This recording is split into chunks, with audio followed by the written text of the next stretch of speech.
Она што секое утро го правиме една прошетка по меѓународната политика, таја во изминатите 100 дена е главно сконцентрирана во извештаите за она што се случува во Украина, ближиме таму на вистина 100 ден, а ние ја имаме повторно нашата Крис Атовска на Киевското сонце. Крис, добро утро. Добро утро, Сашо. Како што кажа денеска, не се ближиме, туку точно е 100-тиот ден од како почна војната во Украина, односно руската инвазија на оваа држава. Информациите кои вчера ги сподели председателот Зеленски е дека до овој момент Русија контролира 20% од територијата на Украина. Што се однесува до она што е жариште во изминатите неколку дена, тоа е градот Северодонецк.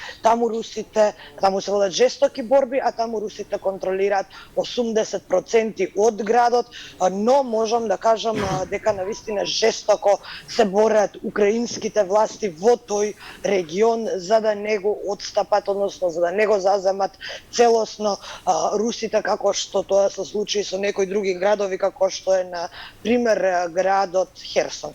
Од останатите вести вчера соопштија дека во градот Харков, кој е веќе ослободен, но сепак има повремени гранатирања, се воспоставил, односно се формирал таму баталјонот Азов, но без оние стари ознаки кои ги знаеме, туку со класичната, традиционалната ознака на украинската армија, се извинувам, но сепак од вчера тоа е нова единица која е воспоставена во градот Харков. Она што можам да го кажам за изминативе 2 дена, веќе знаете, вчера не успеавме да го дореализираме тоа линковско вклучување до крај. Овде во посета беше македонскиот заменик народен правобранител Јован Андоновски, кој имаше навистина бројни средби. 2 пати во правобранителството, во обвинителството, во Министерството за правда, и во тие разговори беше даден еден многу интересен предлог. Украинските власти постојано брифираат за она на кое што тие се фокусирани во овој момент, а тоа се раселените деца, кои се во огромен број, децата сирачиња кои постојано се носат на руска територија. Да потсетам дека на 24 април председателот Путин донесе указ со кој што се олеснува процедурата за земање државјанство, или ако тоа го гледаме од овој аспект, од аспект на тоа што се случува на украинско тло, тогаш принудно се даваат руски документи на граѓаните, на жителите во оние градови кои се под руска контрола.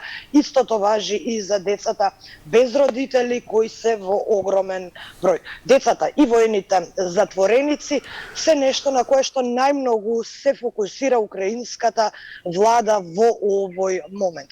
Нашиот заменик народен правобранител разговараше токму на овие теми, даде еден многу интересен предлог, а тоа е наместо Црвениот крст, кој во моментов прави напори да ги посети воените затвореници, секако безуспешно, бидејќи не му се дозволува од руска страна. Нашиот правобранител соопшти практично дека правобранителите во секоја држава токму со ова прашање се занимава. По закон тие имаат право да вршат увид во таквите институции, во затворите, и еве во овој случај конкретно и кај воените затвореници. Неговиот предлог е да се направи меѓународна група составена од правобранители, увид во состојбата како се третираат заробените украински војници од страна на руската армија. Дури се понуди и самиот да биде дел од групата, а во рамки на предлогот исто така беше изнесено и тоа дека можно е да во таа група да членува и омбудсман од соседна Србија, со оглед на фактот дека русите во нив имаат доверба и секако уште плюс неколкумина правобранители од други држави кои што би имале доверба од двете страни, и од украинската и од руската, и заедно би ја направиле таа посета да се уверат, да видат што се случува и како русите ги третираат заробените украински војници. Во украинското министерство за правда му беше соопштено дека украинската страна тоа слободно може да го дозволи, дека тие хумано ги третираат заробените руски војници, дека тоа не е проблем, но се соочуваат со огромен отпор кога станува збор за другата страна, односно да се направи увид и да се види како се третираат заробените војници кои што во моментов се наоѓаат на териториите на Донецка, Луганска, дел од нив се веќе однесени и на руска територија. Украинците бараат воспоставување и меѓународни групи за истраги, нешто слично на воен трибунал, и тоа е нивна желба, воспоставување и воен трибунал, но сметаат дека им треба малку повеќе меѓународна поддршка за да се направи таков трибунал, а до тогаш ќе бараат меѓународна група за истраги за овие злосторства. Кристина, го слушав вчера, ја видов изјавата на председателот Зеленски, тој на овој 100-ти ден, односно вчера не беше веќе 100-ти, но извести дека на фронтовите во Украина, особено во овој дел каде што сега се водат жестоки борби, гинат отприлика околу 100 украински војници дневно. Тоа е навистина говори за тоа дека борбите се многу сконцентрирани и сега веќе не се само со ракетни фрлачи, туку веројатно од многу поблизок контакт и така натаму, затоа што таа бројка со тие, да кажем, загинати војници стигнува илјадници месечно и така натаму. Каква е атмосферата во Украина во таа смисла? Се известува ги од фронтовите директно, се даваат ли стории за некои од тие луѓе, што велат роднините и така натаму?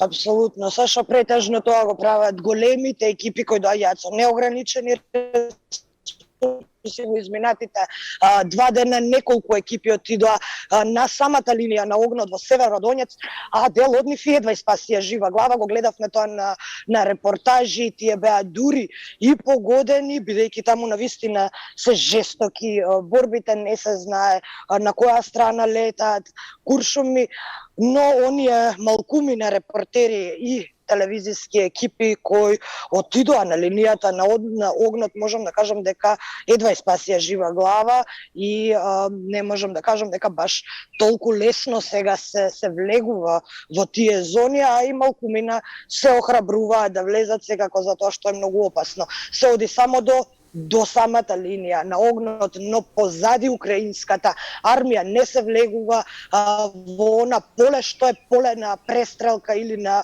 пресметка во средината.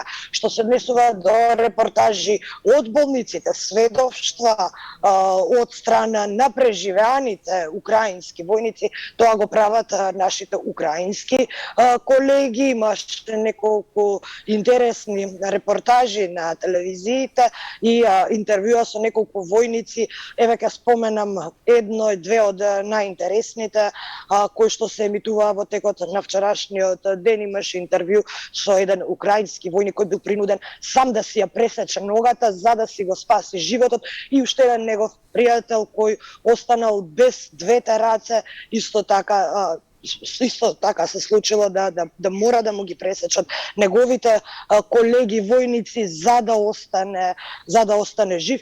Меѓу нив, она што е интересно, имало и белоруски војник кој успел да избега од дома и да дојде да се бори на страната на украинците против русите.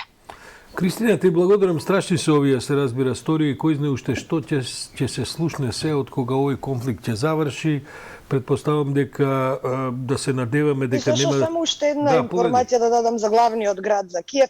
Малку се чини како да се опуштија овде граѓаните, па вчера киевската администрација реагираше и ги потсети сите граѓани дека се уште има полициски час. Оние локали кои се отворени не смеат да работат подолго од тој полициски час, и затоа известија дека од вчерашниот ден, од вчера, повторно се враќаат засилени контроли од страна на службите кои кои ќе се однесуваат на прекршување на полицискиот час, а бидејќи се уште сметаат дека не е безбедно за да се чувствуваат граѓаните толку слободно и да бидат на улица во време во кое што не смеат да бидат.